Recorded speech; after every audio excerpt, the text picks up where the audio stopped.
Everyone. तो हम यहाँ स्टार्ट कर रहे हैं अपना चैप्टर मेमोरी।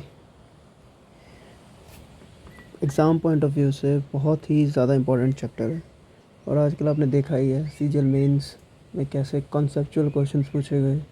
तो मोस्ट ऑफ द स्टूडेंट्स उसमें अटेम्प्ट ही नहीं कर पाए ढंग से पेपर को। और आपके आने वाले पेपर जो यूपी ट्रिपल एससी के पेपर्स होंगे, लेखपाल और भी जो भी पेपर आ रही है यूपी ट्रिपल एससी के वीडियो वगैरह, उसमें ये बहुत ही ज़्यादा आजकल इम्पोर्टेंट रोल प्ले करता है कंप्यूटर। तो ये जो चैप्टर है कंप्यूटर का मेमोरी, इसको हमने पूरा थॉरली कवर किया है। आज हमने इसको पूरी थियोरेटिकली कवर किया है। कल हम इसकी एक वीडियो लाएंगे जिसमें हम इसके MCQs कराएंगे। तो welcome you all on competition basics. So let's start. तो कंप्यूटर की मेमोरी है क्या? सबसे पहला क्वेश्चन ही हमारा है कि what is computers memory. Computer memory क्या करती है? डाटा को स्टोर करती है, इंस्ट्रक्शंस को स्टोर करती है, जो कि हमारे प्रोसेसिंग, कोई भी डाटा जो हमें प्रोसेस करना है उसके इंस्ट्रक्शंस को स्टोर करना पड़ता है सबसे पहले। फिर वो उसका आउटपुट रिज़ल्ट मिलता है हमें उसका, ठीक है। फिर इसमें हमें ये होता है कि कोई भी जो चीज़ है हमें किसी लिमिटेड पीरियड ऑफ टाइम के लिए चाहिए, या फिर उसी वक्त इंस्टेंटली चाहिए, या फिर कोई एक्सटेंडेड पीरियड ऑफ टाइम के लिए चाहिए, ठीक है। तो हमारे पास क्या डिफरेंट टाइप्स ऑफ मेमोरीज है, different types of memories, each having its own unique features. हर एक के क्या है अपने अपने फीचर्स हैं। लाइक कैश मेमोरी है, रजिस्टर्स है एंड रैम है। ये सब क्या है? फास्ट मेमोरीज है जो स्टोर करती डाटा को, इन इंस्ट्रक्शन को सिर्फ टेम्परेरी बेसिस पे ड्यूरिंग द प्रोसेसिंग के लिए of data and instructions. Secondary memory क्या है हमारे पास? वो थी प्राइमरी मेमोरी। अब हमारे पास सेकेंडरी मेमोरी क्या है? सेकेंडरी मेमोरी है मैग्नेटिक डिस्क, ऑप्टिकल डिस्क, जिसमें लार्ज स्टोरेज कैपेसिटी रहती है और जो स्टोर करती है डाटा और इंस्ट्रक्शंस को परमानेंटली। लेकिन क्या होती है? वो स्लो होती है, ठीक है। अब अनदर थिंग हमारे पे क्या है? The memories are organized in the computer in a manner.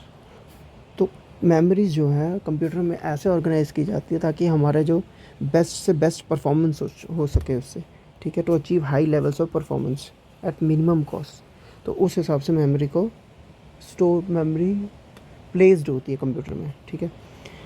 तो computer memory stores different kinds of data like input data, output data and intermediate results and the instructions, ठीक है। उसके बाद क्या? बिट। ये हमारे पास क्या है? Basic unit of memory. Bit का फुल फॉर्म क्या होता है? Binary digit. बाइनरी डिजिट इसका फुल फॉर्म है। ये basic unit of the memory. It is a single binary digit, 0 और 1। ये बाइनरी डिजिट होती है, 0 और 1। It is the smallest unit of representation of data in a computer. Computer में किसी भी स्मॉलेस्ट यूनिट है ये बिट। लेकिन जो डाटा हैंडल करता है कंप्यूटर वो बिट्स में नहीं करता, कॉम्बिनेशन ऑफ बिट्स में करता है, ठीक है। इसीलिए 8 बिट्स का जो कॉम्बिनेशन होता है उसको बाइट कहते हैं, और 4 बिट्स के कॉम्बिनेशन को क्या कहते हैं? उसको कहते हैं निबल, ठीक है। ये हम आगे भी पढ़ेंगे कि निबल क्या है। तो 1 byte is the smallest, 1 byte क्या है? Smallest unit of data that is handled by the computer, ठीक है। तो अभी तक हमने पढ़ा कि कंप्यूटर मेमोरी है क्या, उसकी ज़रूरत क्यों हमें, मेमोरी को कैसे कंप्यूटर के अंदर प्लेस किया गया, उसको हैंडल तक कैसे कर सकते हैं हम लोग। बिट्स है, बिट्स 0 और 1 में है, लेकिन कंप्यूटर जो है वो बिट्स में हैंडल नहीं करता, वो कॉम्बिनेशन ऑफ बिट्स में हैंडल करता है, सिंगल बिट में नहीं करता, ठीक है। अब आगे बढ़ते हैं। 1 बाइट में कितने बिट्स होते हैं? 8 बिट्स होते हैं, जिसमें कितना स्टोर करते हैं हम? डिफरेंट कॉम्बिनेशंस 2 की पावर 8। ये याद रखना, जितना भी जैसे जितने भी बिट्स होते हैं ना वही पावर होती है। 256 2 की पावर 8, 256 होता है। 256 different combination of bits thus can be use to represent 256 different symbols, ठीक है। एक बाइट में हम 256 डिफरेंट सिम्बल्स को रिप्रेजेंट करते हैं। In a byte the different combinations of bits fall in the range 0 0, ये 8 टाइम्स लिखा हुआ है, और ये 1 भी 8 टाइम्स लिखा हुआ है। इतने के बीच में हम डिफरेंट कॉम्बिनेशंस ऑफ बिट्स की यूज़ करते हैं हम लोग in a byte. A group of bytes can be further combined to form a word, ठीक है। तो ये जो बिट्स एंड बाइट्स से ही सब चीज़ें हैं जो कॉम्बिनेशन इन्हीं के, वो वर्ड्स बनते हैं, कैरेक्टर्स बनते हैं, वही पैराग्राफ्स बनते हैं, वही इंस्ट्रक्शंस बनती है, ठीक है। उसके बाद आता है memory unit is the amount of data that can be stored in the storage unit, ठीक है। मेमोरी यूनिट क्या है? ये डेटा का वो अमाउंट है, मेमोरी यूनिट, जो हम किसी भी चीज़ की यूनिट होती है ना, जैसे कि वेट की यूनिट किलोग्राम वगैरह, तो इसी तरह की मेमोरी की जो यूनिट है इसको क्या बोलते हैं, ये amount of data that can be stored in the storage unit. ठीक है। बिट क्या है, बिट लॉजिकल गेट्स हमने पढ़ा होगा, लॉजिकल गेट्स वगैरह। ठीक है। 0 and 1 रिप्रेजेंटिंग अ पैसिव और an active state of a component in an electric circuit. Electric circuit में जैसे 0 and 1 होता है ना कि ऑन एंड ऑफ, उसी तरह ये बिट्स होता है 0 and 1। ये सब इलेक्ट्रिक सर्किट से, मदरबोर्ड जो होता है उसमें इलेक्ट्रिक सर्किट्स लगी हैं, चिप्स लगी हुई हैं, तो उसी में ये बिट्स होता है 0 and 1। 0 passive and 1 active state of a component. फिर ये निबल अभी मैंने ऊपर आपको बताया था, 4 बिट्स इज 1 निबल। ठीक है। Also called is 1/2 byte. तो a byte is the smallest unit which can represent a data item और कैरेक्टर। ये भी हमने ऊपर पढ़ा था। तो डेसिमल सिस्टम में हम रिप्रेजेंट करते हैं द पावर ऑफ 10। 10 की पावर में हम रिप्रेजेंट करते हैं किस चीज़ में। तो उसी तरह 1 KB कितना होता है, 10⁻³ बाइट्स। 1 MB कितना होता है, 10⁻6 बाइट्स। 1 GB कितना होता है, 10⁻9 बाइट्स। 1 टेराबाइट कितना होता है, 10⁻12 bytes. Similarly in 1 yottabyte it is 10⁻24 bytes, 1 yottabyte. In binary digit system, अभी हमने ऊपर क्या पढ़ा था, डेसिमल सिस्टम। डेसिमल सिस्टम में किसी भी चीज़ को 10 की पावर में यूज़ करते हैं। ठीक है, ऊपर हमने देखा है। अब बाइनरी सिस्टम में किसी भी चीज़ को हम 2 की पावर में यूज़ करते हैं। 2 की पावर, एक बिट में क्या है, 0 और 1 है। एक बाइट में क्या है, 8 बिट्स है। 1 किलोबाइट में क्या है, 2 की पावर 10, 1024 बाइट्स है। 1 मेगाबाइट में 2 के पावर 20, 1024 किलोबाइट है। 1 गीगाबाइट में 2 के पावर 30, 1024 MB है उसमें। उसी तरह ये सारा एक टेबल दिया हुआ, उसको आप ये ज़रूर याद कर लेना, पेपर पॉइंट ऑफ व्यू से बहुत ज़्यादा इंपॉर्टेंट है। इसी तरह हमारे पास हाईएस्ट यूनिट क्या कहा जाता है, 1 जियोप बाइट। 1 जियोप बाइट, ये ब्रॉन्टो बाइट लिखा हुआ है, ये योटा बाइट है। ठीक है। हाईएस्ट यूनिट हमारे पास क्या आ गई, 1 जियोप बाइट। ठीक है। उसी तरह CPU। CPU है क्या, CPU का फुल फॉर्म क्या होता है, सेंट्रल प्रोसेसिंग यूनिट। ठीक है। ये क्या है, एक हार्डवेयर है that enables your computer to interact. ये आपके कंप्यूटर को इनेबल करता है, मतलब कि उसको एबिलिटी देता है to connect and interact with the applications and programs installed. All the जो एप्लीकेशंस हैं, प्रोग्राम्स इंस्टॉल्ड हैं, उससे इंटरेक्ट करने के लिए CPU क्या करता है, इंटरप्रेट्स द प्रोग्राम्स इंस्ट्रक्शंस। जो प्रोग्राम्स में इंस्ट्रक्शंस दी होती हैं, कोई भी चीज़ होती है ना, उसका एक प्रोग्राम बना हुआ है, उस प्रोग्राम्स में इंस्ट्रक्शंस दी हुई है। प्रोग्रामिंग लैंग्वेज जो होती है, C++, ये सब चीज़ें होती हैं, उससे उसके द्वारा इंस्ट्रक्शंस उसमें उसमें इंस्ट्रक्शंस डाली जाती हैं। ठीक है। एंड क्रिएट्स द आउटपुट, और उससे एक आउटपुट बनता है that you interface with when you are using a computer. जो हमारे पास फिर जो आता है, हम कोई भी कमांड डालते हैं, उसको फिर CPU इंटरप्रेट करता है, फिर वहाँ से एक आउटपुट देता है, वही हमें आउटपुट दिखता है। फिर अगली चीज़ क्या है हमारे पास, मदरबोर्ड क्या है। Motherboard serves as a single platform to connect all the parts of a computer together. जितने भी पार्ट्स हैं मदरबोर्ड पे कनेक्ट होते हैं। ठीक है। तो यहाँ पर इमेज में मदरबोर्ड का दिया हुआ है कि कैसे उसमें हर एक चीज़, पूरा मतलब सिस्टम की एक एक चीज़ मदरबोर्ड पर लगी होती है। यहाँ देखो, रोम, DRAM slots, power connector, CPU heat sinks and mounting point, जो फैंस लगे होते हैं, जो जब हीट करता है CPU तो उसके लिए, सब कुछ मदरबोर्ड पे लगा होता है। ठीक है। तो मदरबोर्ड सर्व सिंगल प्लेटफॉर्म, इसीलिए इसको सिंगल प्लेटफॉर्म कहा गया। Connect all the parts of a computer together. It connect CPU, memory, hard drives, optical drives, video card, sound card, and other ports. Everything is connected on a single platform. Expansion cards directly और via cables. Cables का use भी हो सकता है, directly भी लग सकते हैं, ट्रांजिस्टर्स होते हैं उसमें, सब कुछ होता है। It can be considered as the backbone of a computer. This is the most important part of a computer. Computer का जो मोस्ट इंपॉर्टेंट पार्ट होता है, इसीलिए इसको बैकबोन ऑफ द कंप्यूटर कहा जाता है। मदरबोर्ड्स क्या करते हैं, वो इनपुट देते हैं तो CPU, देन CPU उसको इंटरप्रेट करता है और तब वो आउटपुट देता है। ठीक है। ये फ़ोटो में आपने देख लिया है। ठीक है। द प्रोसेसर्स वी हैव, उसकी स्पीड्स होती है वो गीगाहर्ट्ज़ में बोला जाता है ना, जो उस तो गीगाहर्ट्ज़ है क्या। ठीक है। गीगाहर्ट्ज़ क्या है, फ्रीक्वेंसी है। फ्रीक्वेंसी क्या होता है, frequency is inversely proportional to time period.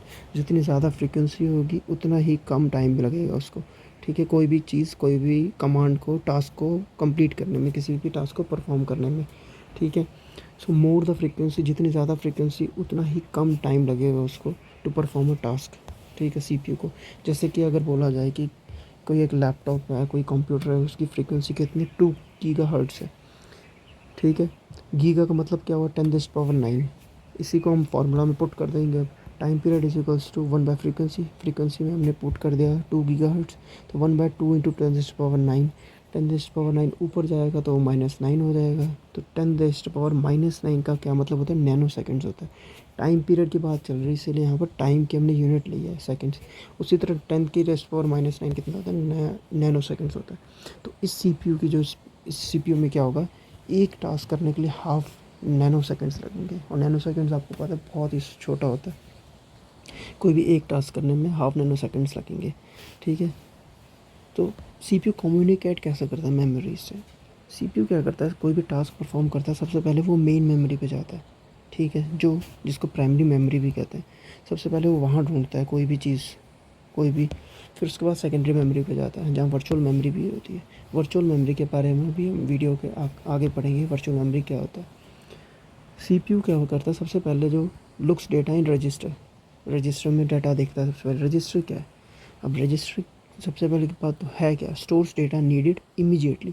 जो भी डाटा हमें इमीडिएटली चाहिए, तुरंत किसी भी पर्पज़ के लिए चाहिए, इंस्टेंटली चाहिए, तो वो स्टोर कहाँ होता है, रजिस्टर में होता है।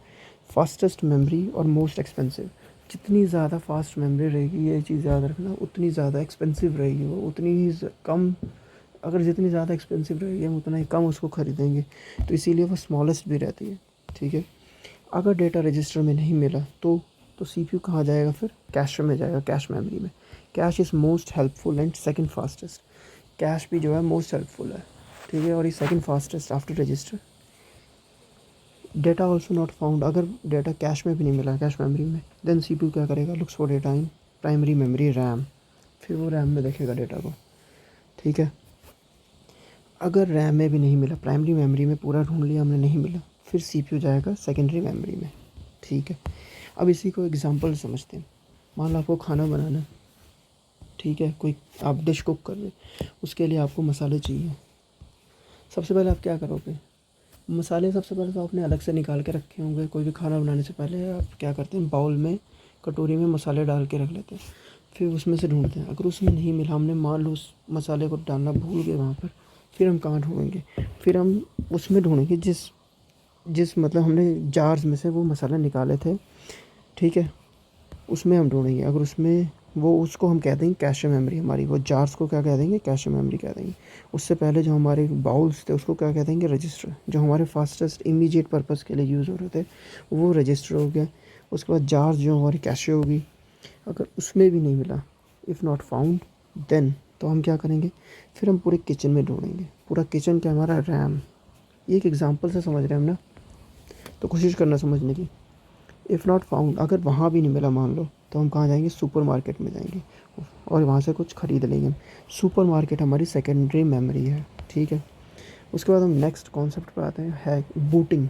बूटिंग क्या है, बूटिंग क्या, प्रोसेस ऑफ स्टार्टिंग। कोई भी कंप्यूटर को जो स्टार्ट कर रहा है ना, जैसे हमने ऑन बटन दबाया, जो कंप्यूटर स्टार्ट हुआ, उस प्रोसेस को हम बूटिंग कहते हैं, ठीक है। Starting the computer, booting happens when you start the computer. This happens when we turned on the power और द कंप्यूटर रीस्टार्ट्स, या फिर कंप्यूटर जब रीस्टार्ट भी कर रहा है तभी बूटिंग होगी। सिस्टम बेसिक इनपुट आउटपुट, ये जो है ना basic input output system makes the peripheral devices active. जितने भी डिवाइसेस होते हैं ना उसके साथ पेरिफेरल डिवाइसेस, उनको एक्टिव कर देता है। इसके बाद क्या है, further it requires that the boot device loads the operating system into the main memory. जो बेसिक इनपुट आउटपुट सिस्टम, इसका काम क्या होता है, जो ऑपरेटिंग सिस्टम है ना हमारे पास, ऑपरेटिंग सिस्टम पता है ना आपको, जैसे कोई भी जो विंडोज़ वगैरह ये सब ऑपरेटिंग सिस्टम है। तो ये इसका काम है बायोस का, कि ऑपरेटिंग सिस्टम को लोड करने का मेन मेमोरी में, ठीक है।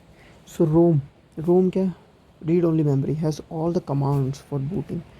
जितने भी कमांड्स है बूटिंग के, वो कहाँ स्टोर होती है, वो रोम में स्टोर होती है। Basic input output system also runs on the ROM, ये भी रोम पे ही रन होता है, रोम में ओनली, लेकिन सिर्फ और सिर्फ कब, बूटिंग के दौरान। The operating system is loaded into the main memory. Operating system load कहाँ होता है, वो मेन मेमोरी में होता है, ठीक है। अब फिर से हम देखते हैं कंप्यूटर मेमोरी है क्या। Memory is a hardware device used to store programs और data. Memory is further divided into, memory को हमने दो चीज़ों में, दो कैटेगरीज में आगे डिवाइड किया हुआ है, प्राइमरी मेमोरी और सेकेंडरी मेमोरी। ठीक है, प्राइमरी और सेकेंडरी मेमोरी। अब एक हम इसका फ्लो चार्ट बनाया हुआ है, उसको देखते हैं। सबसे पहले मेमोरी है, दो चीज़ों में डिवाइड किया, primary memory, secondary memory. Secondary memory में डाटा जो है वो परमानेंटली स्टोर होता है। उसके बाद प्राइमरी मेमोरी जो है उसको हम फर्दर डिवाइड करते हैं कैश मेमोरी में और मेन मेमोरी में। ठीक है, मेन मेमोरी में हम फर्दर डिवाइड करते हैं रैम और रोम। रैम में भी दो टाइप्स के हैं, स्टैटिक और डायनेमिक। हम एक एक चीज़ को आगे और डिटेल में पढ़ेंगे। अभी एक एक फ्लो चार्ट है जिसको आपको याद करना चाहिए अपने एग्ज़ाम्स के लिए, डायरेक्टली क्वेश्चंस बनते हैं इसमें से। ठीक है, फिर रोम फर्दर डिवाइडेड है, पी रोम, ई प्रोम, इरेजेबल, इलेक्ट्रॉनिकली इरेजेबल। ठीक है, उसके बाद सेकेंडरी मेमोरी को हमने डिवाइड किया हुआ है मैग्नेटिक टेप में, मैग्नेटिक डिस्क में। Magnetic disk further divided HDD, SSD, FTD, floppy disk drive में। फिर एक हमारे पास ऑप्टिकल डिस्क है, CD, DVD, PRD, HVD। फिर हमारे पास फ्लैश मेमोरी है, मेमोरी कार्ड, पेन ड्राइव। तो ये एक फ़्लो चार्ट था, ये सिर्फ और सिर्फ आपको याद करने के लिए था कि थोड़ा इजी रहे, एक ही जगह पे सब कुछ मिल जाए। बाकी हम फर्दर इसको आगे पूरा एक्सप्लेन करते हैं। प्राइमरी मेमोरी में मेन मेमोरी, ठीक है, समटाइम्स कॉल्ड, मेन मेमोरी को ही प्राइमरी मेमोरी कहा जाता है। Refers to storage location that are directly accessible by the processor. Processor जब भी कोई चीज़ प्रोसेस कर रहा है, टास्क परफॉर्म कर रहा है, तो डायरेक्टली एक्सेस कौन सी मेमोरी हो रही है, वो है प्राइमरी मेमोरी, डायरेक्टली एक्सेसिबल है। Main memory offers very fast read and right speed. जो रीड और राइट स्पीड है कोई भी टास्क की, उसकी बहुत फास्ट रहती है मेन मेमोरी की, but typically much lower capacity. अब कोई भी चीज़ आपको पता है जो जितनी ज़्यादा महंगी होगी हम उसको उतना ही कम खरीदेंगे, इसीलिए ये चीज़, ये जो मेमोरी होती है वो कम, इसकी मेमोरी स्टोरेज कैपेसिटी जो वो कम होती है, बाइट्स में ही होती है ज़्यादातर, मोस्ट कॉमनली बाइट्स या फिर MBs में ही होती है। ठीक है, storage than secondary storage devices, secondary storage devices से काफ़ी कम होती है। तो जो रैम है कंप्यूटर के अंदर, वो क्या करती है, ऑल ऑफ द डेटा और इंस्ट्रक्शंस को स्टोर करके रखती है जो करंटली जो हमें चाहिए वो उसमें होता है। In order for any program to be executed, तो फर्स्ट सबसे पहले वो किस में लोड ही किस में होता है, वो रैम में होता है, सेकेंडरी स्टोरेज डिवाइस से। ठीक है, इट इज़ बिकॉज रैम जो है वो क्विकर रीड और राइट की उसकी स्पीड होती है सेकेंडरी स्टोरेज डिवाइसेस से। इसीलिए कोई भी चीज़ जब रन करनी होती है, कोई भी टास्क परफॉर्म करना होता है, सबसे पहले वो सेकेंडरी स्टोरेज से उठ के प्राइमरी स्टोरेज जो है रैम, उसमें स्टोर आ जाता है। Within the RAM, the memory is split up into separate locations, each of which is given a unique memory address. RAM के अंदर ही जो memory है वो separate locations में डिवाइड हो जाती है और सबको एक एक memory address दिया जाता है। ठीक है, प्रोसेसर उस एड्रेस को यूज़ करेगा to access the data stored in RAM. जो एक्सेस करना स्टोर डायरेक्टली, इसीलिए वो डायरेक्टली एक्सेस कर लेता है क्योंकि उसके बाद एड्रेस होता है। तो एनी ऑफ द लोकेशंस जो है रैम में वो डायरेक्टली एक्सेस हो जाती है, सेम अमाउंट ऑफ टाइम, उतना ही टाइम लगेगा चाहे वो किसी भी एड्रेस में, क्योंकि हमारे पास डायरेक्ट एड्रेस है उसका। ठीक है, वो स्टोर ही ऐसे हो रहा है, अनलाइक अदर स्टोरेज डिवाइसेस जहाँ पर कि where sensor such as read और write head needs to be moved into place. वहाँ पर क्या होता है, प्लेस में पूरा मूव करना पड़ता है, जिसमें अलग चीज़ जो सेकेंडरी डिवाइसेस होते हैं। लेकिन प्राइमरी डिवाइस, जो प्राइमरी स्टोरेज डिवाइस है, ये अपना रैम है, वहाँ पर क्या होता है, सीधा वो मेमोरी हमारे पास एड्रेस है, वहाँ सीधा उसको एक्सेस कर लेता है। This is why it is called the random access memory, randomly, क्योंकि वो रैंडमली किसी भी चीज़ लोकेशन को एक्सेस कर लेता है। ठीक है, उससे क्या होता है, स्पीड जो है उस पर इम्पैक्ट नहीं पड़ता है, इसीलिए हम इसको रैम को यूज़ करते हैं। रैम क्या है, लेकिन वॉलेटाइल है। वॉलेटाइल क्या है कि जैसे इलेक्ट्रिसिटी, जब तक हमारे पास इलेक्ट्रिकली पावर है हमारे पास, तब तक वो रहेगी वहाँ पर, लेकिन जैसी पावर चली जाएगी वो डाटा उसमें से इरेज हो जाएगा, डाटा हट जाएगा।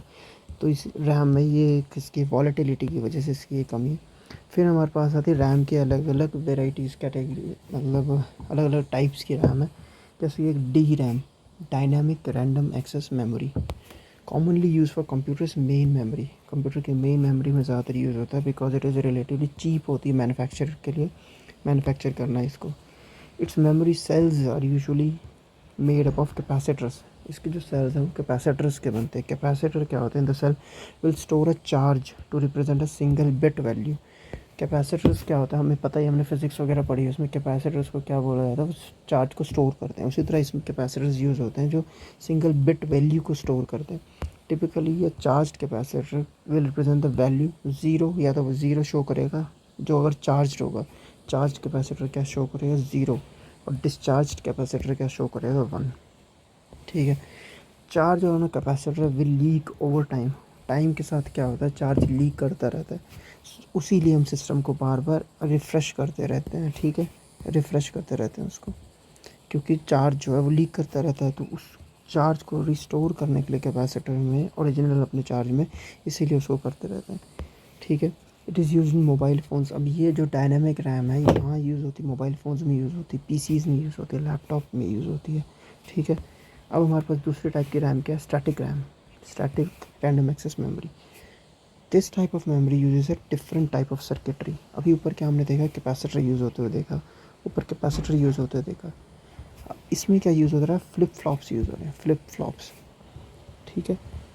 क्या है ये, flip flops, which does not need to be refreshed. इसको बार बार रिफ्रेश करने की ज़रूरत नहीं है, यहाँ पर एक मिस हो गया। ठीक है। It is twice fast. ये जो सिंपल कैपेसिटर वाली स्टैटिक रैम है उससे ट्वाइस फास्ट है ये, अपना डायनेमिक रैम से, सॉरी, डायनेमिक रैम से 2 गुनी स्पीड है इसकी रीड और राइट की।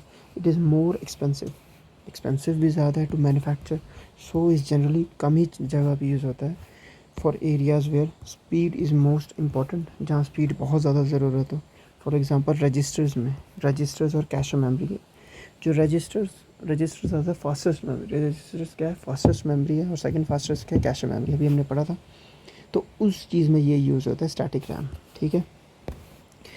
Dynamic RAM and static RAM both क्या वॉलेटाइल है, वॉलेटाइल मेमोरी है। दे रिक्वायर कांस्टेंट पावर, इनको कांस्टेंट पावर चाहिए, नहीं तो ये अपना डाटा लूज़ कर देते हैं, खो देते हैं अगर जैसे ही पावर ऑफ हो जाता है। Static RAM faster than dynamic RAM but more expensive है, ये हमने पढ़ा भी, in terms of silicon area and cost. Silicon area की वजह से इसमें इसीलिए एक्सपेंसिव है। It is typically use for the cache and internal registers और कैशे दो जगह टिपिकली यूज़ होता है। Where why dynamic RAM is use for computers main memory. ठीक है। Static RAM requires more transistors पर bit to implement. It is less dense and more expensive than dynamic RAM. इसमें क्या transistors ज़्यादा use होते हैं। ठीक है। डेंसिटी भी कम है इसकी, और इसीलिए ज़्यादा एक्सपेंसिव है डायनेमिक रैम से। And also has a higher power consumption need, read और उसके राइट एक्सेस के लिए ज़्यादा पावर कंजम्पशन चाहिए हमें। ठीक है। Static RAM is therefore made of transistors and dynamic RAM is made of capacitors. ये एक इंपॉर्टेंट पॉइंट है एग्जाम पॉइंट ऑफ व्यू से आपके, कि स्टैटिक रैम किससे बनी होती है, आपको बोले ट्रांजिस्टर्स से बनी होती है। डायनेमिक रैम किससे बनी होती है, आपको बोले कैपेसिटर से बनी होती है। कि इसका तरीका याद कर लो चाहे तो, कि एस और टी नेक्स्ट वर्ड ही है ना उसका, और यहाँ सी और डी अल्फ़ाबेटिकली नेक्स्ट वर्ड है, इससे याद हो सकता है आपको। Capacitor stores as box. Capacitors क्या करता है, बॉक्स की तरह इलेक्ट्रिकल चार्ज को स्टोर करता है। ट्रांजिस्टर क्या करता है, उसको इलेक्ट्रिकल चार्ज को जाने देता है, रूट की तरह रास्ता बनाता है उसके लिए। ठीक है। 1967 में हमारे पास फिजिसिस्ट थे रॉबर्ट हार्थ डैनार्ड। ठीक है। इन्होंने इन्वेंट किया था one transistor dynamic RAM. Dynamic RAM को किसने इन्वेंट किया था, रॉबर्ट हार्थ डैनार्ड। ये एक आपके PYQ है, पूछा गया आपका क्वेश्चन, इसको भी ज़रूर एक बार याद कर लेना। RAM frequency is measured in megahertz. RAM की जो फ्रिक्वेंसी है उसको किस में मेजर करते हैं, मेगाहर्ट्ज़ में करते हैं। एंड यूजुअली इमीडिएटली फॉलोज, लिखने का तरीका क्या है, रैम जो आपने कभी भी देखी होगी आपके रैम कभी देखना आप, उसमें ऐसे लिखा होगा 8 GB DDR4 2400 रैम्स का मतलब क्या है। ठीक है। एट अ फ्रिक्वेंसी ऑफ 24 का 100 का मतलब तो हो गया कि फ्रिक्वेंसी। ठीक है। अभी आगे देखते हैं डी रैम की, जो उसमें अभी हमें पता चलेगा कि जो DDR4 वगैरह दिया हुआ वो क्या दिया है, अभी हमें आगे देखते हैं। Types of dynamic RAM, synchronous dynamic RAM, synchronous dynamic RAM, these are synchronized with the clock speed. ये क्लॉक स्पीड के साथ सिंक्रोनाइज की जाती है। That the micro processor is optimized for this, tends to increase the number of instructions that we process, that the processor can perform in a given time. तो जो clock speed होती है, clock speed अभी हम देखेंगे आगे चल के, जो CPU की स्पीड होती है उसको क्लॉक स्पीड में देखते हैं, CPU की जो स्पीड होती है, तो इसको सिंक्रोनाइज़ कर दिया जाता है CPU की स्पीड के साथ, वो काफ़ी फास्ट होती है। उसी तरह इसीलिए सिंक्रोनस जो डायनेमिक रैम है ये काफ़ी फास्ट होती है, एक ही टाइम में काफ़ी इंस्ट्रक्शंस को ये परफॉर्म कर देती है, टास्क को। अब DDR SD RAM, it has the features of SD RAM, SD RAM के ही फीचर्स है इसमें, but with twice the data transmission frequency, इसकी स्पीड और भी ज़्यादा है DDR की। दैट इज़ वाई इसको कहा जाता है double data rate, SDRAM, double data rate. इसका जो फुल फॉर्म है DDR का वो क्या है, डबल डेटा रेट। ठीक है,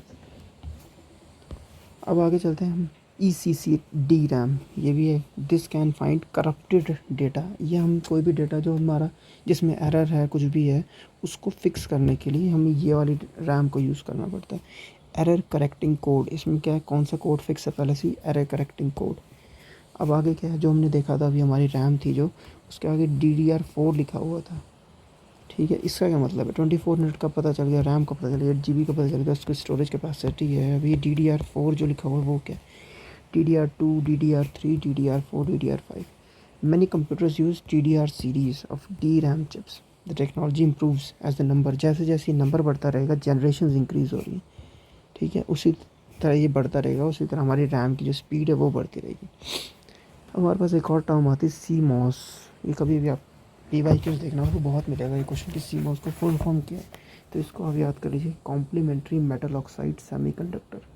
CMOS का फुल फॉर्म नहीं है। It is a special kind of system memory called CMOS।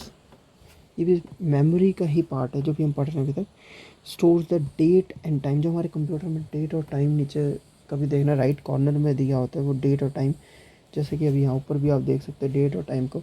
तो डेट और टाइम स्टोर कैसे हो रही है, डेट और टाइम जो स्टोर अभी 24 आवर्स चलती रहती है वो हमेशा, जबकि हमने कंप्यूटर को स्विच ऑफ भी कर दिया तब भी, तो उसी को कहते हैं complementary metal oxide semiconductor.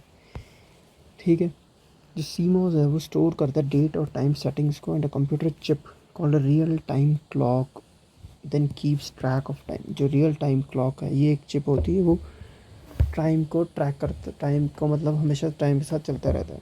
When PC is powered of, a battery on the motherboard keeps the CMOS memory and the RTC chip activated so it does not lose time। एक बैटरी है मदरबोर्ड में जो CMOS और RTC chip को activate रखती है जिससे कि हमारा टाइम सही दिखाता है हमेशा। उसके बाद आ जाता है व्हाट इज़ कैशे मेमोरी।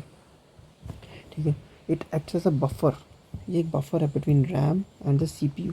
जैसे CPU कुछ भी चाहिए वो पहले कैश मेमोरी में देखेगा, कैश पहले तो सबसे पहले तो रजिस्टर में देखेगा। रजिस्टर वैसे CPU के अंदर ही होती है, तो उसमें सबसे पहले रजिस्टर में देखेगा, रजिस्टर में नहीं मिल रहा फिर कैश में देखेगा, कैश में नहीं मिल रहा फिर जाके वो रैम में आएगा। ठीक है, it is a very high speed memory and is installed near the processor. Processor के बहुत ही करीब इंस्टॉल किया जाता है, हाई स्पीड मेमोरी है और ये मदरबोर्ड के साथ कनेक्टेड रहती है। वॉलेटाइल भी है ये भी याद रखना, जितनी प्राइमरी मेमोरीज है ज़्यादातर सारी वॉलेटाइल्स ही हैं। It is helpful in storing computer programs applications data with information. जो भी हमें प्रोसेसिंग उस वक्त चाहिए ना, processing data is requested which is already had a sample in the cache memory. अगर उसका सैम्पल पहले से कैश मेमोरी में पड़ा है तो उसी वक्त वो उठा के दे देगा CPU को जो हमें चाहिए। ठीक है, then it does not need to go to the main memory तक जाने की ज़रूरत ही नहीं है, जब यहाँ पर ही हमें मिल जाएगा। Processor checks every time in the cache memory and reduces the time. Processor हर बार सबसे पहले कैशे मेमोरी में चेक करेगा, उसके बाद आगे बढ़ेगा कि वो मेन मेमोरी में जाएगा या सेकेंडरी स्टोरेज में जाएगा, वो उसके बाद आएगा। सबसे पहले वो कैशे मेमोरी में चेक करेगा। फिर हमारे पास एक टर्म होती है कैश मिस। कैश मिस ये एक ऐसा इवेंट है जब प्रोसेसर चेक कर रहा है, जब हमने एक सिस्टम या एप्लीकेशन एक रिक्वेस्ट की तो retrieve data from a cash, but वहाँ पर स्पेसिफिक डेटा नहीं मिला कैश में, तो ये कैश मिस। उसी तरह दूसरी टर्म में कैश हिट, अगर वो डेटा मिल गया सक्सेसफुली जो हमें चाहिए था उसको कहेंगे कैश हिट। ये सब टर्म्स जो है इसको आप नोट करते रहो, इसको याद करो। ये टर्म्स आपकी अभी आने वाले एग्जाम्स में ज़रूर पूछी जाएंगी। जितने भी अभी तक फुल फॉर्म्स बताए गए, फ्लो चार्ट बताया गया, डायग्राम्स आपने देखे हैं, क्योंकि जैसे जैसे टाइम बढ़ रहा है वैसे वैसे कंप्यूटर का वेटेज बढ़ता जा रहा है हर एक एग्ज़ाम्स में। ठीक है, तो ये एक फ्लो चार्ट टाइप है। CPU सबसे पहले कैश में देखेगा, मिल गया तो वहीं से वापस CPU को अपना टास्क परफॉर्म हो जाएगा। यहाँ नहीं मिला फिर वो मेन मेमोरी में जाएगा, मेन मेमोरी से फिर कैश में आएगा, फिर जाके CPU में आएगा, तो इसीलिए बफर की तरह काम करता है। फिर हमारे पास रजिस्टर्स क्या है, small high speed primary memory. ये मतलब सबसे ज़्यादा स्पीड प्राइमरी मेमोरी में उसके रजिस्टर्स की होती है। ठीक है, use to quickly accept store and transfer data and instructions that are being used immediately by the CPU को इमीडिएट यूज़ पे चाहिए, उसको रजिस्टर्स कहते हैं। ठीक है, फिर हमारे पास एक और टर्म है फ्लिप फ्लॉप। फ्लिप फ्लॉप क्या is a 1 bit memory cell which can be used for storing the digital data. Digital data को स्टोर करने के लिए एक मान लो एक सेल की तरह है ये 1 बिट मेमोरी। इसकी मेमोरी कितनी होती है? 1 बिट होती है, ठीक है। To increase the storage capacity in terms of number of bits we have to use a group of flip flops. Such a group flip flop is known as register. जो register होता है, क्योंकि हमने अभी ऊपर पढ़ा था कि जो जितनी ज़्यादा फास्ट मेमोरी होती है उतनी उसकी कैपेसिटी होती है वो बहुत ही कम होती है, क्योंकि वो उतनी ज़्यादा एक्सपेंसिव होती है, तो इसलिए कम कैपेसिटी में यूज़ किया जाता है। फ्लिप फ्लॉप हमारे पास एक ऐसे सेल्स होते हैं। फ्लिप फ्लॉप जो होता है वो 1 बिट मेमोरी का होता है। तो क्या होता है, रजिस्टर जो होता है वो बिट्स में ही होता है, बहुत ही कम उसकी रहती है मेमोरी। तो इसीलिए फ्लिप फ्लॉप्स के जो ग्रुप को कहते हैं उसी को रजिस्टर कहते हैं। It is like a tiny memory cell that can hold 1 bit of information, ठीक है। रजिस्टर्स वर्सेस कैश मेमोरी, अभी हम देखते हैं इसमें दोनों में कंपैरिजन देखते हैं। Register provides quicker access to data compare to cache. Cache से भी फास्ट है, लेकिन रिलायबल ज़्यादा कैशे होता है, लेकिन फिर भी कैशे से भी फास्ट क्या रजिस्टर है। Register stores data that is required immediately. जो इमीडिएटली हमें डाटा चाहिए वो रजिस्टर में स्टोर होता है। Cache stores data that is required near future. मतलब कैशे क्या है, जो आने वाले बिल्कुल फ्यूचर में वो पहले से सैंपल स्टोर करके रखता है कि फ्यूचर में ये टास्क होगा, तो वो कैशे में आपको पहले से मिलेगा। कभी भी आप देखना, आपको कोई भी आप वेबसाइट बोलेंगे क्या उसमें clear cookies, clear cache memory, ये सब आता है ना कभी भी, तो वो यही चीज़ है।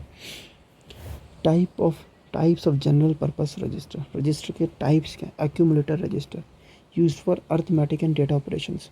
अर्थमेटिक और डेटा ऑपरेशंस जो भी करने उसके लिए क्या यूज़ होता है? Accumulator register. रजिस्टर्स के टाइप्स नहीं, जो भी हमने अभी रजिस्टर के बारे में पढ़ा उसी के डिफरेंट कैटेगरीज हैं।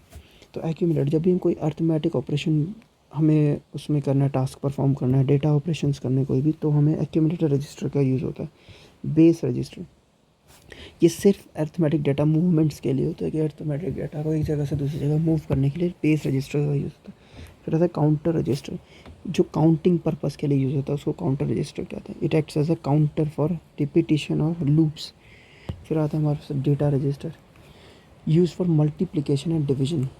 जो अभी हमने देखा था अर्थमेटिक उसमें था, उसमें जो मल्टीप्लिकेशन और डिवीजन करने के लिए जो यूज़ होता है उसको डेटा रजिस्टर कहते हैं।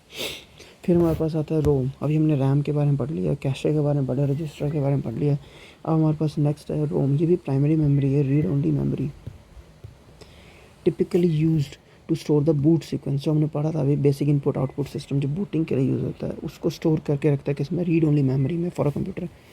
ये रैम की तरह वॉलेटाइल नहीं है, इट इज़ नॉन वॉलेटाइल। ये non volatile and will not lose, ये लूज़ नहीं करते अपना डाटा, चाहे पावर स्विच ऑफ हो जाए, ठीक है। इसके जो कंटेंट्स को वो सेट किया जाता है मैन्युफैक्चरर के द्वारा। मैन्युफैक्चरर इसके कंटेंट को सेट करता है। Basic input output system stored on ROM is a very limited sequence of instructions that checks that the core components of the computer system, RAM, fundamental input output devices, secondary storage are connected responding correctly. ये इसका काम है, ठीक है। Basic input output system जो store है ROM में, वो उसका सीक्वेंस, उसके बहुत इंस्ट्रक्शंस, एक लिमिटेड इंस्ट्रक्शंस है, लेकिन वो हमेशा वही परफॉर्म करेगा, ठीक है। फिर रोम के अलग आने वाले टाइप्स होते हैं आगे P ROM, programmable read only memory, ठीक है। It is a form of digital memory where the contents can be changed once after manufacture of the device. This type of ROM is often used when an electronic, कभी भी जैसे हम लोग देखते रहते हैं कि जैसे कोई भी इलेक्ट्रॉनिक डिवाइस आता है, मोबाइल आता है, नई नई लेटेस्ट उसके वर्जन आते रहते हैं, ठीक है। तो क्या अगर एक ही चीज़ को वो प्रोग्राम करके मैन्युफैक्चरर द्वारा दे दिया जाए कि उसको दोबारा करा ना जा सके, उसको इरेज कुछ भी ना करा जा सके, तो वो उनके लिए महंगा हो जाएगा बार बार ये करवाने के लिए, क्योंकि बार बार वर्जन्स बदलते रहते हैं। कोई भी इलेक्ट्रॉनिक डिवाइसेस हमारे पास हैं, जैसे कि हमारे पास कोई हेडफोन्स वगैरह हैं, तो उसी के लिए प्रोग्रामेबल रीड ओनली मेमोरी बनाया गया कि जो मैन्युफैक्चर होता है वो सिर्फ और सिर्फ डिवाइस को वो करके देता है, बना के दे देता है, प्रोडक्ट प्रोड्यूस करके दे देता है, लेकिन उसमें प्रोग्रामिंग नहीं करता। सब प्रोग्रामेबल सप्लाइड एम्प्टी, विदाउट कोई कंटेंट नहीं होता उसमें। लेकिन फिर जो कंपनी होती है वो खुद उसको, जो सप्लायर होता है इलेक्ट्रॉनिक डिवाइसेस का, फिर उसको खुद करता है वो, क्या बोलते हैं उसमें प्रोग्रामिंग, जो सॉफ्टवेयर वगैरह डालना होता है। फिर इसीलिए पी रोम जो है typically use in micro controllers, games controls, mobile phone जिसमें नए नए वो चेंजेस होते रहते हैं, इसीलिए बहुत यूजेबल है ये पी रोम जो है। इसके बाद है electron erasable P ROM, erasable programmable read only memory, ठीक है। If the contents of the ROM need to be changed, बार बार चेंज करने की ज़रूरत है, तो वहाँ erasable P ROM, the memory unit is removed from the system and the ultraviolet. किस चीज़ की? है ये पढ़ रहा था मैं। तो इरेजेबल प्रोग्रामिंग जो ई ई प्रोम है उसमें क्या होता है, ROM need to be changed, the memory unit is removed from the system and ultra violet light, ultra violet light से इरेज किया जाता है डाटा को। All of the contents are erased in a single operation, एक ही operation में वो पूरा का पूरा कंटेंट इरेज किया जाता है। दिस इज़ अ स्पेशलिस्ट, ये कोई भी आम आदमी नहीं कर सकता, ये स्पेशलिस्ट का काम है, स्पेशल इक्विपमेंट्स की ज़रूरत पड़ती है, इसमें एक्सपर्टीज़ की ज़रूरत है। ठीक है, उसके बाद आता है हमारे पास E PROM, electrically erasable programmable read only memory. ठीक है, ई प्रोम, जितने भी ये फुल फॉर्म्स हैं इसको याद कर लेना, इसको नोट कर लेना, बहुत ही ज़्यादा इंपॉर्टेंट है। ई प्रोम टेक्नोलॉजी धीरे धीरे क्या हुआ है, इसको सुपरसीड कर लिया किसने, ई प्रोम ने। ठीक है, it allows individual bytes to be erased, एक एक मतलब ई प्रोम में क्या था कि एक ही बार में पूरा अल्ट्रा वायलेट से पूरा डाटा इरेज हो जाता था एक ही बार में, लेकिन ई प्रोम में क्या है, एक एक बाइट को हम इरेज कर सकते हैं electronically and the device can these then भी रीप्रोग्राम, उसको रीप्रोग्राम कर सकते हैं। It is typically used in smart cards and remote keyless systems. जैसे अब जो भी इसकी एक एग्जांपल क्या है, फ्लैश मेमोरी, ये एग्जांपल है ई प्रोम का। ये नॉन वॉलेटाइल है, सॉलिड स्टेट स्टोरेज टेक्नोलॉजी है that retains data without power, commonly use in USB drives, जो हमारे पास पेन ड्राइव्स होती हैं उसमें यूज़ होता है ये ज़्यादातर। ठीक है, एसएसडीज एंड स्मार्टफोन्स। फिर आया था हमारे पास secondary drive, what is hard disk drive and solid state drive.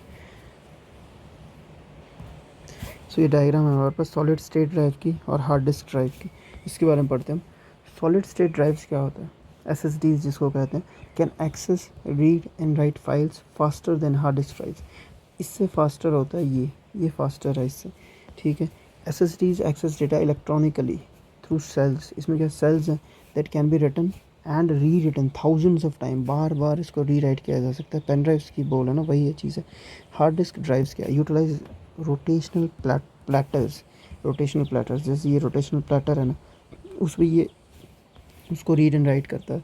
ठीक है, and an actuator arm, actuator arm क्या है, ये आर्म जो लगी हुई है ना, ये इसको एक्चुएटर आर्म कहते हैं।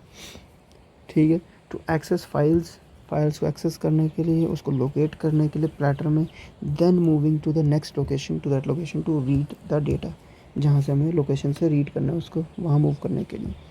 SSDs are significantly faster, quieter and more durable using flash memory without moving parts। इसमें पार्ट्स मूव भी नहीं हो रहे हैं, ज़्यादा फास्टर है, ज़्यादा क्वाइट है, ज़्यादा शांत है मतलब, और ड्यूरेबल ज़्यादा है, टूटता जलता नहीं है, लंबे समय तक चलता है, इसमें फ्लैश मेमोरी का यूज़ किया जाता है। ठीक है, हार्ड डिस्क ड्राइव्स क्या है, चीपर हैं पर जीबी, लेकिन आइडियल फॉर लार्ज स्केल, इसमें क्या लार्ज स्केल जितना ज़्यादा किसी को स्टोर करना, बहुत सारा डाटा है उसके लिए वो सही है hard disk drives. Long term storage के लिए, बहुत ज़्यादा लॉन्ग टर्म के लिए चाहिए। They are spinning disk making them slower and more susceptible to damage. अब क्या ये स्पिनिंग डिस्क हैं वो डैमेज भी ईजीली हो जाती है। उसके बाद क्या यूएसबी, हमारे पास क्या यूनिवर्सल सीरियल बस, इसका फुल फॉर्म भी याद रखना, यूनिवर्सल सीरियल बस। इसके फाउंडर याद रखना, बहुत बार पूछा जाता है, इसके फाउंडर इंडियन है अजय वी भट्ट। ठीक है, यूएसबी फ्लैश ड्राइव और USB stick, USB thumb drive, pen drive, ये सब के सब यूएसबी फ्लैश ड्राइव के नाम है अलग अलग। Is a plug and play portable storage device, जैसे ही देखा है आपने यूएसबी जो भी पेन ड्राइव्स होती है हमारे पास, उसको सीधा पोर्ट में प्लग करते हैं और उसको प्ले करते हैं। ठीक है, फ्लैश मेमोरी की तरह यूज़ करते हैं। ठीक है, अब ये है flash disk drive, floppy disk drive and CD compact. ये जो था ये तो वो है, थोड़ा नीचे हो गया, ये हार्ड डिस्क जो अभी बोला यूएसबी ड्राइव है, ये सैनडिस्क की। ठीक है, और ये है हमारा फ्लॉपी डिस्क ड्राइव। ठीक है, floppy disk drive and CD compact drive, इसका इन्वेंशन किसने किया, ये एक सिंगर थे, एक ठीक है म्यूजिशियन, वॉज अ म्यूजिशियन, इन्होंने इन्वेंट किया फ्लॉपी डिस्क ड्राइव का, जेम्स रसल 1966 में। ये जितने भी नाम हैं, जितने भी, बार बार मैं आपको बोल रहा हूँ, जितने भी फुल फॉर्म्स हैं, जितने भी नाम हैं, इनको याद करना, क्योंकि ये पेपर में डायरेक्टली पूछा जाता है आपसे। उसके बाद फर्मवेयर क्या, फर्मवेयर कोई भी ये टाइप है सॉफ्टवेयर का जो पहले से ही directly embedded in a piece of hardware. Hardware में डायरेक्टली पहले से एम्बेडेड है to make the hardware work, जैसा जो हमने जिस लिए बनाया उस हार्डवेयर को, उसी फॉर्म को मतलब डायरेक्टली कंपनी ने ही उसको वो इंस्टॉल करके रखा हो उसके अंदर।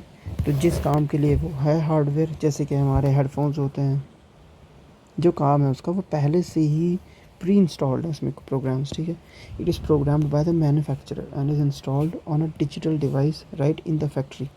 All computing devices have firmware. कोई भी जितने भी डिवाइसेस हैं, माउस हो गया, कीबोर्ड हो गया, हर एक चीज़ में फर्मवेयर पहले से ही होता है।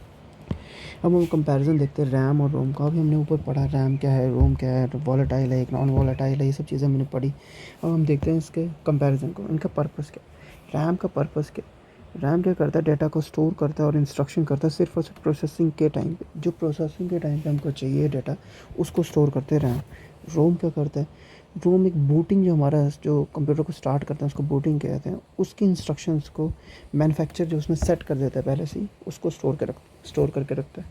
वॉलेटिलिटी, रैम जो है वॉलेटाइल है, डेटा लॉस्ट हो जाता है जैसे ही पावर कट होता है। रोम जो है वो नॉन वॉलेटाइल, डेटा उसमें वैसे का वैसा ही रहता है, चाहे वो स्विच ऑफ भी हो जाए, पावर चला जाए, ठीक है। कैपेसिटी, ये सिर्फ कुछ जीबीज़ की होती है रैम, और फ्यू मेगाबाइट्स, और ये सिर्फ कुछ एमबीज़ की होती है, ठीक है। What is virtual memory. अब ये वर्चुअल मेमोरी क्या, ये सिस्टम को इनेबल करता है टू रन लार्जर एप्लीकेशंस। इसको हम वैसे समझते हैं जैसे जब हमारा सीपीयू को कुछ भी, कोई भी प्रोग्रामिंग चाहिए, वो कोई भी टास्क परफॉर्म करना है, तो उस वक्त रैम में पहले से ही और भी चीज़ें, और भी हमारे बैकग्राउंड में एप्लीकेशंस चल रही हैं, वो पहले से ही स्टोर है उनके जो इंस्ट्रक्शंस। तो रैम क्या करता है, अगर सिस्टम जो है उस वक्त हमारा बड़ा कोई प्रोग्राम रन करना चाहता है, तो रैम क्या करता है, अपने स्पेस को जो उसमें पहले से स्टोर, उसमें इंस्ट्रक्शंस है, उसको फ्री करने के लिए उसको थोड़ी देर के लिए सेकेंडरी मेमोरी में उसको स्टोर करता है। और जो सेकेंडरी मेमोरी में जहाँ पर वो स्टोर हो रहा है सब कुछ, उसको कहते हैं वर्चुअल मेमोरी, ठीक है। वर्चुअल मेमोरी उसको कहते हैं। और जो रैम में फिर हमारे पास जो दूसरा जो हम प्रोग्राम अभी रन करना चाहते हैं वो रन हो जाता है, ठीक है। ये वर्चुअल मेमोरी कॉन्सेप्ट है। Virtual memory is an area of a computer system. Secondary memory का एरिया होता है, ये याद रखना। सेकेंडरी मेमोरी में होता है storage space such as an hard disk drive और एसएसडी, जो हमारी secondary memory, that acts as if it were a part of the systems RAM. इसको थोड़ी देर के लिए ऐसे एक्ट करता है वो वाला जो मेमोरी होती है कि जैसे कि वो रैम का ही पार्ट है, ठीक है। Ideally, the data needed to run applications is stored in RAM, okay, where the CPU can quickly access it. But when the system is running पहले से large applications को run करना चाहता है, where many applications are running at once, the system's RAM may fill, तो वो completely fill हो जाएगा। अभी मैंने जो आपको पूरा एक ब्रीफ में कहा था उसी चीज़ को ये पूरा लिखा हुआ है। Data stored in RAM that isn't actively being used can be temporarily moved to virtual memory. जो सेकेंडरी मेमोरी में वर्चुअल मेमोरी क्रिएट हुई थी उसमें मूव हो जाता है, which is physically located on a hard drive और other storage device. This frees up space in RAM. इससे क्या होता है, रैम में स्पेस फ्री हो जाती है जहाँ पर फिर हम बड़ा जो प्रोग्राम रन करना चाहते हैं वो रन हो जाता है। By swapping data between RAM and virtual memory when it is not needed and back. तो ये जब नीड नहीं है रैम में, जो वो चल रहे हैं एप्लीकेशन, उसको वर्चुअल मेमोरी में स्वैप कर देते हैं और वहाँ से फिर वापस आ जाते हैं from virtual memory to RAM when it is needed. A system can continue to work. इससे स्मूथली सिस्टम वर्क करता है, इसलिए वर्चुअल मेमोरी बहुत इंपॉर्टेंट है कॉन्सेप्ट हमारा, ठीक है। उसके बाद एक और कॉन्सेप्ट आता है डिमांड पेजिंग। डिमांड पेजिंग एक टेक्निक है जो वर्चुअल मेमोरी में यूज होती है systems where the pages are brought in the main memory only when required और डिमांडेड बाय द सीपीयू। जब सीपीयू से डिमांड है उस पेजेस की, तभी वो ये टेक्निक यूज इन वर्चुअल मेमोरी में, ये टेक्निक यूज़ होती है, तभी वहाँ से वो रैम में आती है, ठीक है, नहीं तो नहीं आ रही। नेक्स्ट हमारे पास एक कॉन्सेप्ट है बफर मेमोरी। बफर मेमोरी का temporary storage area in RAM. RAM में एक टेम्प्रेरी स्टोरेज एरिया बन जाता है that stores data transferring between two और मोर डिवाइसेस और between an application and a device. जैसे कि इसको समझते हैं जैसे कि वीडियो स्ट्रीमिंग हो रही है। वीडियो स्ट्रीमिंग में हमने कोई भी वीडियो जब हम डायरेक्ट यूट्यूब पे चलाते हैं या फिर कहीं भी चलाते हैं, ऑनलाइन चलाते हैं, तो वो पहले ही थोड़ी सी बफर हो जाती है, थोड़ी सी मतलब स्टोर हो जाती है वो हमारे रैम में, तो वो स्मूथली चलती रहती है, ठीक है, ताकि नेट इंटरप्ट भी होता है हमारे इंटरनेट, फिर भी वो चलता रहता है उतना जितना कि बफर हो जाता है। उसी चीज़ को कहते हैं बफर मेमोरी, ठीक है। टेम्प्रेरी स्टोरेज क्रिएट कर देता है रैम में, ठीक है। ये हमारा एक और कॉन्सेप्ट हमने समझा। फिर हम समझते हैं लीस्ट रिसेंटली यूज्ड कैशे क्या होता है। Least recently used cache, cache क्या part of computer memory. That is use for storing the frequently used data temporarily. हमने ऊपर पढ़ा था कैशे में क्या होता है, जो फ्रीक्वेंटली यूज्ड डेटा होता है उसको टेम्परली स्टोर कर लेता है ताकि इन फ्यूचर कभी भी यूज़ हो तो हम उसको यूज़ कर सकें उस डेटा को। साइज़ ऑफ कैश मेमोरी तो फिक्स है, there exist the management requirement, तो उसके बार बार मैनेजमेंट की ज़रूरत है। Where it can remove the unwanted data and store new data there. तो हेयर लीस्ट रिसेंटली यूज जो कैशे है वो रोल में आता है, ठीक है। तो ये LRU है, is a cache replacement algorithm used for freeing the memory space for the new data by removing the least recently used data। जो बहुत ही कम यूज़ हो रहा डेटा उसको रिमूव करके जो हमें अभी चाहिए उसको उसके लिए फ्री स्पेस कर देता है। इसी चीज़ को, ये एक एल्गोरिदम, इसी को हम LRU कहते हैं, लीस्ट रिसेंटली यूज्ड कैशे, ठीक है। उसके बाद हम देखते हैं ये ओवरलैप करके ये इमेज, ठीक है। ये इमेज है हायरार्की, एक हमारा मेमोरी हायरार्की, ठीक है। मेमोरी हायरार्की देखो, सबसे पहले सबसे ऊपर क्या, रजिस्टर्स फास्टेस्ट और सबसे कम, इसकी स्टोरेज कैपेसिटी सबसे कम है। प्राइमरी स्टोरेज है, ये मेन मेमोरी जो होती है, मेन मेमोरी में सारे आते हैं, ये प्राइमरी स्टोरेज है। और ये सेकेंडरी स्टोरेज है, flash disk, traditional disk, remote secondary storage. सबसे ऊपर जितना जाएगा उतनी ज़्यादा फास्टेस्ट होती रहेगी मेमोरी, जितना नीचे आएगा उतनी ज़्यादा स्लो होती जाएगी मेमोरी। एक्सेस भी स्लो रहेगा क्योंकि जितने ऊपर जाएगा रजिस्टर्स उतने ही पास होते हैं CPU के ही, उतना ज़्यादा एक्सेस भी फास्ट है, लेकिन उतनी ही ज़्यादा कॉस्टली भी है, ये भी याद रखना आप। अब यहाँ पर ये देखो आप, 1 साइकिल 10 साइकिल्स ये सब दिया हुआ है। साइकिल्स है क्या, इसको हम समझते हैं। इसको कहते हैं CPU साइकिल या फिर क्लॉक साइकिल। इन अब डायग्राम जो हमने जो लिखा हुआ है CPU की जो इंटरनल क्लॉक होते हैं ना, CPU के इंटरनल क्लॉक, जो एक सिंगल टिक होता है उसी को CPU साइकिल कहते हैं। तो ये स्पीड दी हुई है कि कितनी जल्दी रजिस्टर में कोई भी डेटा जो मिल जाता है, में टास्क परफॉर्म हो जाता है कि एक ही साइकिल में परफॉर्म हो जाता है, ठीक है। साइकिल क्या है, जैसे मान लो कि घड़ी में सेकंड्स दिए हुए, सेकंड्स है घड़ी के लिए, उसी तरह CPU की स्पीड में इसको साइकिल्स कहा जाता है, क्लॉक साइकिल कहा जाता है, ठीक है। इसका मतलब क्या है, CPU's intended clock, this unit of time is used to measure how quickly the CPU can access data from different levels of the memory hierarchy। कितनी जल्दी वो डिफरेंट जो लेवल्स है हायरार्की, जो मेमोरी हायरार्की अभी ऊपर दिया हुआ है, ये कितनी जल्दी उनसे डेटा लेता है।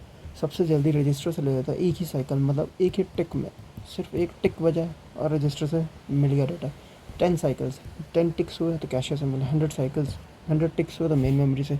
उसी तरह नीचे जितना जाता रहेगा, टिक का मतलब सेकंड नहीं, सेकंड से बहुत ही कम होता है, बहुत ही ज़्यादा कम, ठीक है।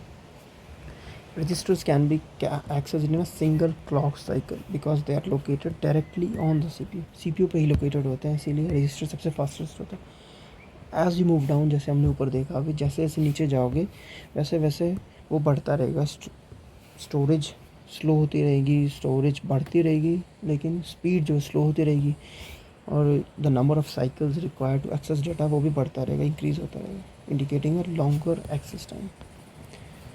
सो ये था हमारा मेमोरी चैप्टर, ठीक है। इसमें आप कोशिश करना कि जितने भी आपको फुल फॉर्म्स दिए हुए हैं उसको मेमोराइज़ कर लो, कोई भी इन्वेंटर दिया हो उसको मेमोराइज़ करो। वैसे भी आजकल के जितने भी एग्ज़ाम्स हैं, SSC CGL हो गया, चाहे UP SSC के लेखपाल वगैरह हो गए, जितने भी एग्ज़ाम्स हैं, चाहे कोई भी अदर स्टेट एग्ज़ाम्स हो गए, कोई भी एग्ज़ाम, आजकल कंप्यूटर का बहुत ही इंपॉर्टेंट रोल है, कंप्यूटर का। और हमें लगता है सिर्फ और सिर्फ अगर हम PYQs पढ़ के उसको रट्टा मार के चले जाएँ क्वेश्चंस, तो वो इनफ नहीं है। In today's scenario, today's competition, वो इनफ नहीं है। तो हमें क्या है, कॉन्सेप्चुअल क्लैरिटी बहुत ज़रूरी है। इसीलिए इसमें मैंने कोशिश की आपको कि कॉन्सेप्चुअल क्लैरिटी देने की, जितनी भी एक एक चीज़ है, कोई भी आपको डाउट होता है उसमें इसको समझाने की कोशिश की गई है। इसीलिए कोशिश करना कि इसको आप 2 या 3 बार देखो इस वीडियो को, तो आपको सारी कॉन्सेप्चुअल क्लैरिटी हो जाएगी।